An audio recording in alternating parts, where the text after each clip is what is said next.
একটি ছোট্ট গ্রামে দুজন কাঠুরে বাস করত। একজন ছিল সমর, যে খুব পারিশ্রমিক ও সৎ ছিল। আরেকজন ছিল অমর, যে খুব অলস ও লোভী প্রকৃতির ছিল। অমর সমর দুজন একই জঙ্গলে কাঠ কাটতে যেত। অমর অলস প্রকৃতির, তাই সে গাছের নিচে শুয়েছিল। সমরকে কাঠ কাটতে যেতে দেখেও শুয়েই থাকল। অমর একটি নদীর পাড়ে কাঠ কাটছিল।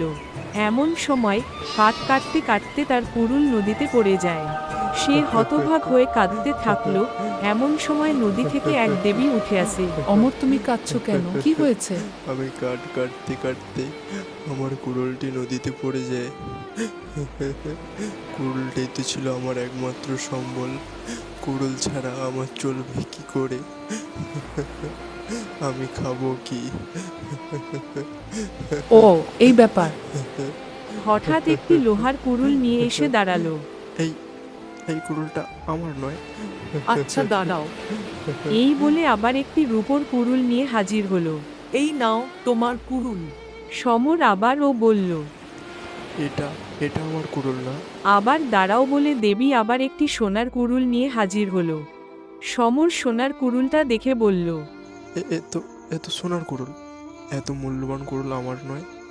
দাঁড়াও তবে, এই বলে তারা আসল কাঠের কুড়ুলটি নিয়ে এলো। সমর খুশি হয়ে বলল, এই তো, এটাই আমার কুড়ুল। তুমি খুব সরল ও সৎ সমর, এই নাও। এই বলে দেবী তার কাঠের কুড়ুলটির সাথে সাথে তার সত্যতা দেখে আরও 3টি সোনা, রূপো, লোহার কুড়ুল উপহার দিল। এই বলে দেবী চলে গেল। অনেক বেলা হয়ে গেছে, তাই আর কাঠ না কেটে সমর বাড়ির দিকে ফিরছিল। তখনও অমর গাছের নিচে শুয়েছিল। তার হাতে কুড়ুলগুলি দেখে অমর জিজ্ঞেস করতে সমর পুরো ঘটনাটি বলল।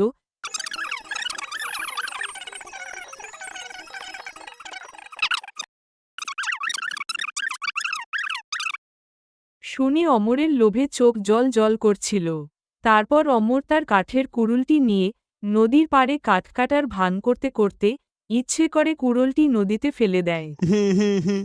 আর কাদার ভান করতে লাগল। আমার কুড়ুল। কাদার আওয়াজ শুনে নদী থেকে দেবী উঠে এলো। দেবী জিজ্ঞেস করল, এরকম করে তুমি কাঁদছো কেন? কি হয়েছে? আমার কুড়ুলটি নদীতে পড়ে গেছে। দাঁড়াও বলে চলে গেল। তারপর তার সামনে একটি সোনার কুড়ুল নিয়ে উঠে এলো। অমর সোনার কুড়ুলটি হ্যাঁ দেখে হ্যাঁ, বলল, এটাই তো আমার কুড়ুল। দিন দিন আমার কুড়ুলটি আমাকে দিয়ে দিন। তুমি খুব লোভী অমর। এটা তোমার কুড়ুল নয়। আমার ভুল হয়ে গেছে, আমাকে ক্ষমা করে দিন। আমার কাঠের কুড়ুলটি ফিরিয়ে দিন। যাও যাও, তুমি কিছুই পাবে না। কথায় বলে লোভ যে করে তার কখনো ভালো হয় না।